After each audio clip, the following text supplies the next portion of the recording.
to historical contexts. Здравствуйте. At the start of each lecture, you will be provided with a list of terms that you should focus on while listening to the lecture. These are the terms that you will need to know for your midterm and final exams. I suggest you pause the lecture to copy these down now, and then you can take notes on them as you proceed with the lecture. Also, for your reference, there are tables of Russian rulers you can refer to on our course page. The story of Russia begins in the Middle Ages in what we call Kievan Rus. And yes, this does refer to the capital city of Ukraine and helps to explain the current tensions between Russia and Ukraine. It is commonly believed that Kievan Rus, which had been inhabited by Eastern Slavic tribes, was then settled by Scandinavian traders, also known as Vikings, in the 10th century. The first Kievan prince was a Scandinavian named Rurik, and thus the first of the two Russian dynasties was named after him. The waterway the Vikings used for trading stretched from the Baltic Sea in the north to the Black Sea in what is now southern Russia. Because of their close ties to Byzantium, which was a Christian state, some of the inhabitants of Kievan Rus were exposed to Christianity in as early as the 9th century. After Rurik's son Igor died, Igor's wife Olga ruled as regent. She was the first of these rulers to be Christian, which will become particularly important later when her grandson Vladimir enforces Christianity upon his otherwise pagan state. This is a photograph I took of a door in a cathedral in St. Petersburg. It depicts Vladimir overseeing the baptizing of his people, and in the background, on the right, people tearing down pagan monuments. Vladimir ruled Kievan Rus between 980 and 1015. And then, in 988, a date you need to know, he designated Eastern or Byzantine Christianity as the official religion. It is believed that he sent out emissaries to research various religions and report back to him about them. One thing that drew him to Eastern Christianity was the beauty of the service.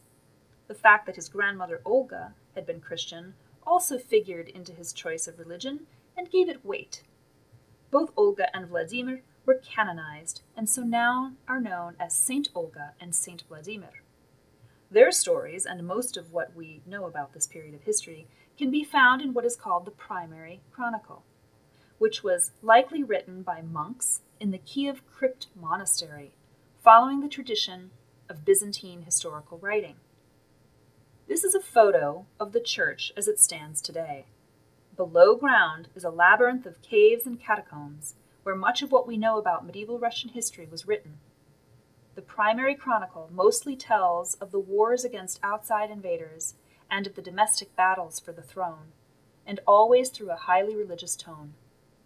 The manuscript is also known as the Tale of Bygone Years because of its introduction, which reads, and I quote, "These are the tales of bygone years, whence the Russian land took its beginning, who was first to reign in Kiev, and how the Russian land came into being." The next important historical period to know about is called the Mongol Yoke. It's also called the Tatar Yoke. This is when the nomadic Mongol Khans wielded control of the Russians for 2.5 centuries. The dates, which you will need to know, run from 1237 to 1480. This is a painting by Vasily Maximov and is of a group of Mongols waiting outside the walls of a principality. There is some debate about how much influence the Mongol yoke has had on Russian culture. 2.5 centuries is certainly a significant amount of time, yet the Mongols remained nomadic and ruled from afar, with periodic raids when tribute and levies weren't paid on time. The historian Dmitry Shin has described the Mongol yoke in this way, and I quote, "It had a profound impact on all Rus principalities, and initially the most visible feature was savage physical destruction, with most cities in smoldering ruins. Yet, Dmitry Shin says, the Orthodox Church fared rather well during the period, being exempted from taxes and military service, in return for offering prayers for the ruling Khan and his family." That's the end of the quote. In this way, Christianity survived intact. Neither did the Mongol domination have much impact on, for example, language. There are a number of contemporary Russian vocabulary words that are Tatar in origin, most of which have to do with weapons or taxes, as for example the word деньги, meaning money. The common phrase, scratch a Russian, find a Tatar, speaks to the Russians' long-standing dilemma of national identity. Russians' expansion eastward across Asia over the next few centuries will continue to complicate this identity. Now I will talk about the rise of Muscovy, or what is the present-day capital of Russia, Moscow. At the time, it wasn't a city so much as a grand principality. The image before you is again by the painter Maximov, and provides an idea of what the princes and estates of this period may have looked like. Though not as ancient as Kiev, Moscow is also an ancient city. It began as a trading post and became a recognized principality in the 13th century. The so-called rise of the Moscow Principality coincided more or less with the ending of the Mongol yoke.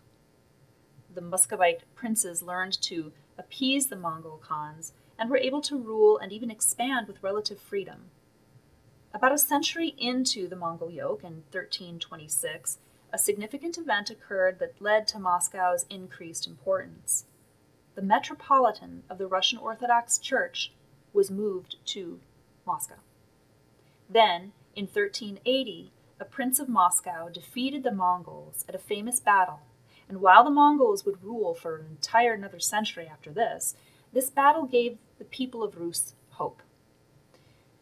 In 1453, Constantinople fell to the Turks, thus to Islam, and so began the idea that Moscow was now the Third Rome.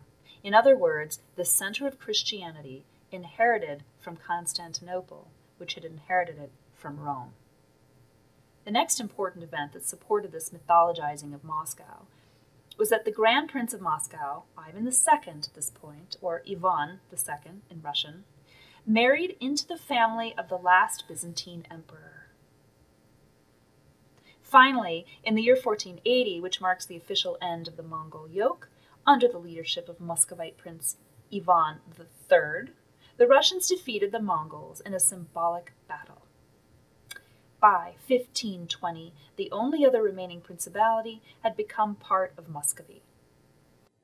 In 1547, Ivan IV, whom most of you probably know as Ivan the Terrible, assumed for the first time in the history of Rus the title Tsar, to again make this connection with Rome through the word Caesar, and he proclaimed the land the Tsardom of Russia.